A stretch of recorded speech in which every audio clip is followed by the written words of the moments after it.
Hi guys, Todd Alley here from Mash Gym, Kaiki Black Belt.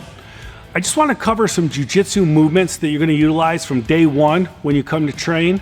These are very important that you get a good look-see at them and something you're going to practice throughout your whole jiu-jitsu career. First is a break fall and then standing in base. When you break fall, guys, it's very important you keep your chin tucked, you squat down, your butt and hands hit with an open hand. When you do that, it'll absorb a lot of the force that you would normally take, and you never want your head to hit the ground, because if you ever utilize this in a self-defense scenario, you're not gonna have comfortable mats to fall back on, and you never wanna hit your head. After you break fall, guys, it's very important to get to your side. It will actually look like you're chilling on the beach on your elbow. Then you immediately get to your hand and your foot's close to your butt. With your hand directly below your shoulder, it'll allow you a good position to bring your leg up underneath you and put it directly behind your hand. When you are standing in base, it is okay to move your front foot back a little bit or your back foot forward to get in a good fight stance and have a good base. It's never okay to shuffle backwards. When we're going down to break fall, we start with our hands crossed to open them up. Instinctively, people want to post their hand, and this is a huge mistake. If you fall awkwardly or an opponent falls with you, it's very easy to break or injure your arm. So next one, guys, is shooting your feet to the ceiling. This is a very important movement in jiu-jitsu. It mimics shooting your legs up for an arm bar or a triangle choke. When you do this, guys, you want to make sure the small of your back is off the mat and you're up on your shoulders. You extend your legs all the way to the ceiling and lower yourself comfortably. You don't need to extend your legs all the way out. You just don't want to be in a rocking motion. It's shoot your legs up, control the descent. You'll be in a very strong position here. It'll build your core and train you to get your hips high to get somebody in that triangle or arm bar scenario.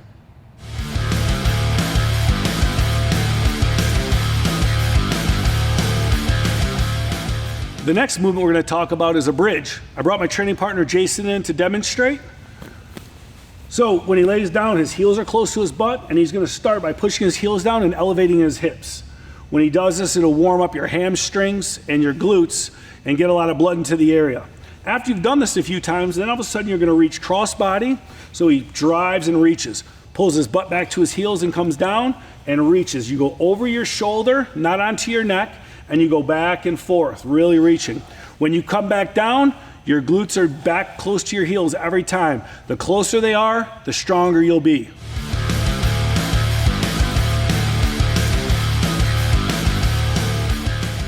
Okay guys, we're gonna do the shrimp.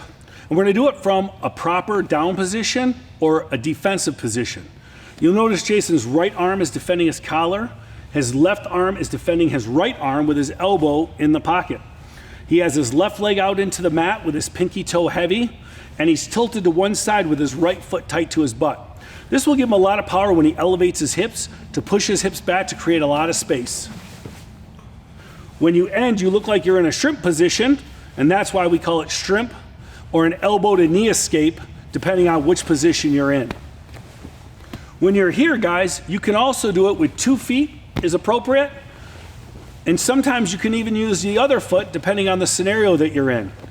Typically when we teach the move, it's very important that the one foot's close to the butt and the other foot's out wide to make your base as large as possible.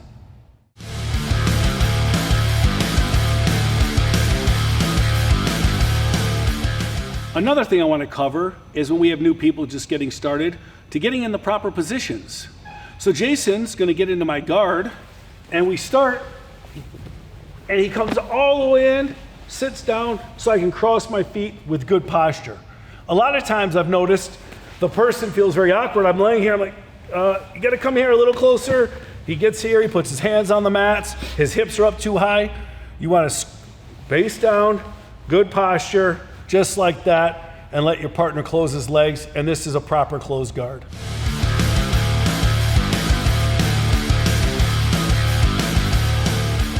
Guys, another thing you need to learn is how to tap. It's very important that you understand that you don't want to have too much pressure on your joints or get choked to be unconscious, especially when you're drilling. So you want to tap. You want to tap your opponent or your partner when you're doing it. You don't want to tap the floor. If you have a room of 30 people, the guy doesn't hear it and he can injure you. Very important to tap your partner.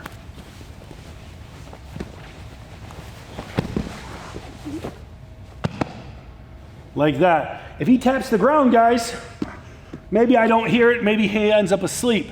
So it's very important that you tap your partner, tap soon, tap often. Sometimes if his arms are caught up and he's here like this, he can just verbally yell, tap, and that's it, and I can hear him right there.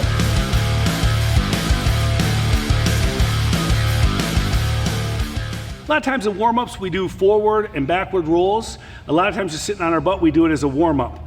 A mistake people make is they roll straight back without turning their head. This can cause a bad neck injury for us. So when Jason's in this position, guys, as he pushes his feet into the ground to go backwards, he's gonna turn his head and roll over his opposite shoulder. He ends up at his knee like that. So now we'll do it over the other side. So you can practice doing both ways. So you sit on the ground, your feet are heavy, he rolls back, turns, and you should end up on your knees just like that.